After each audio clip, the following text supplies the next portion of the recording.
Caio e Zé, o fato da gente ter uma representação mínima de mulheres na política e elas ali estarem em minoria no parlamento e serem cerceadas, eu poderia usar essa palavra, me corrijam, claro, vocês vão corrigir se não for essa a palavra exata, na sua fala, terem essa representação e serem mulheres ligadas ao setor progressista de esquerda, contou como discriminação de gênero e política? Eu não vejo qualquer relação, Lu. Eu já falei isso bem claro. Para mim, a representação ela está tão somente ligada à frase que foi proferida por essas parlamentares. Aspas, assassinos do povo indígena. Vocês são assassinos do nosso povo.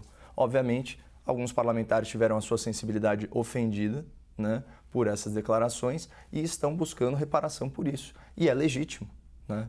E as autoridades competentes, os órgãos competentes, vão determinar se, por exemplo, o Zé Eduardo está certo. Porque olha só que curioso, Zé, você disse que não via diferença entre, por exemplo, ter sido ofendido, né, injustamente como corrupto e a ofensa que foi feita pelas parlamentares aos outros deputados como assassinos. Então, portanto, não existe diferença aqui entre corrupto e assassino. Sabe quem identificou essa diferença? O Tribunal Superior Eleitoral. Porque nessa eleição não se podia chamar Lula de ladrão, mas podia se chamar Bolsonaro de genocida. Olha só que curioso. Outra coisa, o caso que você falou do dá que eu te dou outra, obviamente foi precedido por uma ameaça, primeiro da mulher contra o homem, injustificável. Mas é importante pontuar isso. E antes de tudo isso, o que estava no cerne da discussão foi uma acusação infundada da deputada contra o deputado que você citou, de que ele era um estuprador.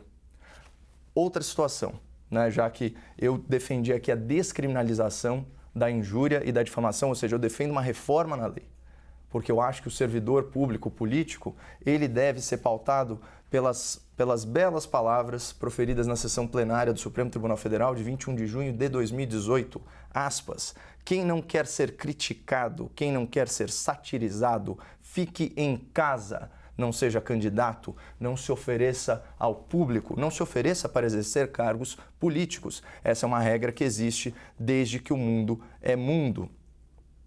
Adivinha quem falou? O senhor Alexandre de Moraes. Portanto, essa é a visão que eu tenho de liberdade de expressão e eu acho que o homem público ele deve estar sujeito, sim, a ouvir algumas barbaridades como as que o senhor ouviu, sendo chamado injustamente de corrupto, como as que o ex-presidente da República ouvia, sendo chamado de genocida, como a que atual presidente, a gente viu ele chegando na Bahia, né, sendo recepcionado pelo coro de ladrão, ladrão, ladrão. Ele vai processar essas pessoas? Isso não tem o menor cabimento. Seria como um juiz de futebol processar Gaviões da Fiel por ter a honra da sua mãe ofendida, ou por ser chamado de ladrão. Existem contextos até assim, que de repente não são os marcos civilizatórios ideais, mas que atenuam um pouco os crimes contra a honra. Mas enfim, como eu disse, eu sou um militante pelas liberdades e eu concordo com a legislação americana, e isso vem desde os anos 60, vem de uma decisão do New York Times versus Sullivan. A Suprema Corte restringiu muito a possibilidade de funcionários e figuras públicas responderem a críticas com base no direito contra a difamação. Ela entendeu que as críticas a agentes públicos, incluindo até difamações com base em mentiras, é protegida pela primeira emenda, a não ser que tenham real intenção criminosa, e depois essa diretriz ela foi se refinando no direito americano. Então, eu não estou aqui também ventilando uma hipótese completamente fantasiosa, como as coisas funcionam na maior democracia do mundo, que são os Estados Unidos da América. Ô Zé, o Caio está te capturando para outro tema, tá? Mas a minha pergunta inicial era sobre as mulheres parlamentares que são minoria na política e que tiveram ali cerceamento da sua fala, ou pelo menos a representação contra elas no Conselho de Ética. Olha, o Caio fez uma salada jurídica aqui que é difícil separar até os ingredientes. Em primeiro lugar, tá saborosa, Zé. Que uma coisa, não dá nem para comer, Caio, tá tão confuso. Porque, na verdade, uma coisa é a falta de decoro parlamentar. Outra coisa é crime contra a honra. Por favor, são coisas completamente diferentes. O Tribunal Eleitoral estava analisando a dimensão da palavra genocida e da palavra ladrão, que entende como injuriosa. Estamos no plano da legislação da honra. Aqui nós estamos falando de decoro parlamentar, e dentro daquela que é a cultura normal e média da vida parlamentar, do que se considera decoro, que não se considera decoro. A palavra decoro parlamentar, ela envolve um conceito jurídico determinado, mais elástico, a meu ver, inclusive, do que o próprio crime contra a honra. São coisas absolutamente diferentes. Segundo, eu vejo uma diferença muito grande você ter uma situação em que a pessoa acusa a outra de violência sexual, como fez a Maia do Rosário com o Jair Bolsonaro, e ele chegar, empurrar e falar assim, dá que eu te dou outra, como se ela tivesse vindo para cima para dele. Eu estava lá, não foi isso. Ou seja, quando eu ameaço uma agressão física, e particularmente uma mulher, utilizando a força masculina, é inaceitável em qualquer parlamento. Isso é falta de decoro parlamentar, não é crime contra a honra. Falta de decoro parlamentar. Deveria ter sido cassado o deputado Jair Bolsonaro. E aquilo nem sei se teve representações, que teve das mulheres, foi arquivado, etc. A autoridade competente para apreciar a falta de decoro parlamentar não é o Tribunal Eleitoral, não é o juiz, não é o Alexandre de Moraes, são os próprios deputados. É a Comissão de Ética da Câmara dos Deputados. Claro?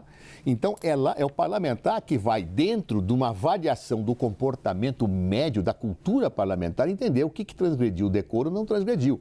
O que eu estou dizendo aqui é que é muito comum, no calor da política, você chegar e falar, vocês são um partido de ladrões. Vocês estão assassinando o povo indígena, vocês estão assassinando os fazendeiros, vocês estão assassinando os produtores. Isto é frequente. Agora, por que neste caso se agiu? Porque eram mulheres? Quer dizer, é isso que é inaceitável, dentro daquilo que a gente vê no parlamento, que a gente assiste no parlamento. Não se trata aqui de liberdade de expressão, de crime contra a honra, se trata aqui de falta de decoro parlamentar. E dentro daquilo que acontece no parlamento brasileiro, eu não posso entender que essas mulheres de esquerda, ao falarem vocês estão assassinando os indígenas, tenham cometido uma falta de decoro. Porque havia uma crítica por trás, política, que é a seguinte: os índios estão morrendo de doença e de fome na medida em que não se reconhece as suas áreas. E, ou seja, ao se colocar um marco temporal e excluir todas as demarcações indígenas, as pessoas vão morrer.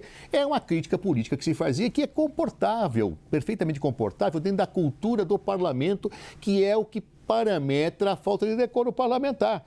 Eu não estou discutindo injúria, calúnia e difamação. Por quê? Porque os parlamentares são imunes, como você mesmo disse. Então, não é essa a discussão. Então, por isso que eu disse que era uma salada que você fez aí, que estava difícil. E eu não tenho nem tempo de pegar todos os ingredientes, senão a Luciana vai brigar comigo.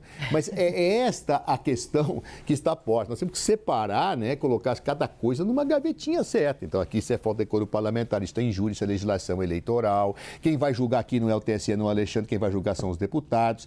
O que se entende por decoro parlamentar? É aquilo que o comportamento parlamentar dentro da tradição média brasileira comporta, é uma cultura política. Na Câmara dos Lordes, na Inglaterra, seguramente, lá, por exemplo, Caio, se você vai ver uma sessão no parlamento em Londres, se a plateia falar alguma coisa assim, cochichar, já vira um rebuliço, já botam para fora. É outra realidade. Então, olhar a realidade brasileira, o que é decoro parlamentar no Brasil, dentro da cultura parlamentar brasileira, não fizeram nada demais, estão sendo injustamente atacadas, e aí a pecha de que serem mulheres estão sendo atingidas é muito forte, o que me indigna profundamente, porque eu sempre fui comandado por mulheres e me orgulho muito disso, mulheres fortes da política, desde Luísa Erundina, prefeita de São Paulo, a Dilma Rousseff, presidente da República, e outras situações da minha vida acadêmica, e acho que essa discriminação é absolutamente inaceitável, andou mal o PL. Acho que Valdemar da Costa Neto deveria rever com a sua bancada esse tipo de postura.